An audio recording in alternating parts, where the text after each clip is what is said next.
क्या आपने कभी ये सोचा है कि अल्लाह ने फजर की नमाज ठीक उसी वक्त क्यों रखी जब हमारी नींद सबसे ज्यादा गहरी होती है? या असर की नमाज ऐन उसी वक्त क्यों फर्ज की गई जब हमारे अंदर दिन भर की थकावट, चिड़चिड़ापन और गुस्सा अपने उरूज पर होता है? हम में से बहुत से लोग ये समझते हैं कि ये सिर्फ एक इबादत का तरीका है या यूं ही कोई वक्त मुकर्रर कर दिया गया है, लेकिन हकीकत में ये कोई इत्तेफाक नहीं है। अल्लाह ने 5 वक्त की नमाजें बिल्कुल उन्हीं वक्तों में फर्ज की हैं जहां आपकी रूह और आपका दिमाग सबसे ज्यादा कमजोर होते हैं। दिन की शुरुआत फजर से होती है, दुनिया से मिलने से पहले अल्लाह से मुलाकात। सुबह के वक्त आपके जिस्म में एक खास हार्मोनल बदलाव होता है जिसे medical science cortisol awakening response कहती है। ये वो वक्त है जब रिस्क अता किया जा रहा होता है और फरिश्ते अपनी ड्यूटी बदल रहे होते हैं। अगर आप इस वक्त सोते रह गए तो आपने अपने पूरे दिन की बुनियाद ही कमजोर कर दी। फिर आता है जोहर का वक्त।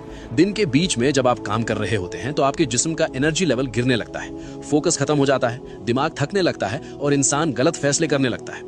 जोहर की नमाज आपके दिमाग के लिए अल्लाह की तरफ से एक परफेक्ट न्यूरोलॉजिकल रीसेट है। ये आपके दिमागी बोझ को खत्म करके आपकी तवज्जो को दोबारा बैलेंस करती है। अब बात करते हैं असर की, जिसे जज्बाती कमजोरी का वक्त कहा गया है। शाम से पहले के इस वक्त में इंसान अक्सर गुस्से में होता है, दूसरों पर भड़ास निकालता है और सबसे ज्यादा गलतियां करता है। इसीलिए अल्लाह ने कुरान की सूरे अल असर में वक्त की कसम खाई है। असर की नमाज एक हिफाजती रुकावट है जो आपको जज्बाती तौर पर टूटने से बचाती है। इससे पहले कि हम मगरिब और इशा के एक बहुत बड़े राज की तरफ बढ़ें, इस वीडियो को अभी अपने दोस्तों और अजीजों के साथ शेयर जरूर करें ताकि वो भी नमाज की इस खूबसूरत हकीकत को समझ सकें। मगरिब, बदलते हुए लम्हों का वक्त।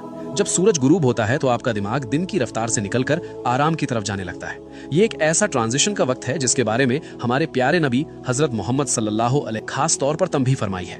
जब रात दाखिल होती है तो गैब की मखलूक ज्यादा एक्टिव हो जाती है। मगरिब सिर्फ एक नमाज नहीं बल्कि अंधेरे की दहलीज पर मिलने वाली एक मजबूत हिफाजत है। और आखिर में इशा, अंदर की दुनिया की हिफाजत।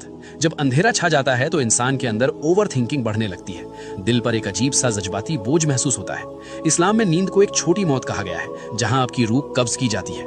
इशा की नमाज गैब की दुनिया में दाखिल होने से पहले आपकी आखिरी हिफाजत है।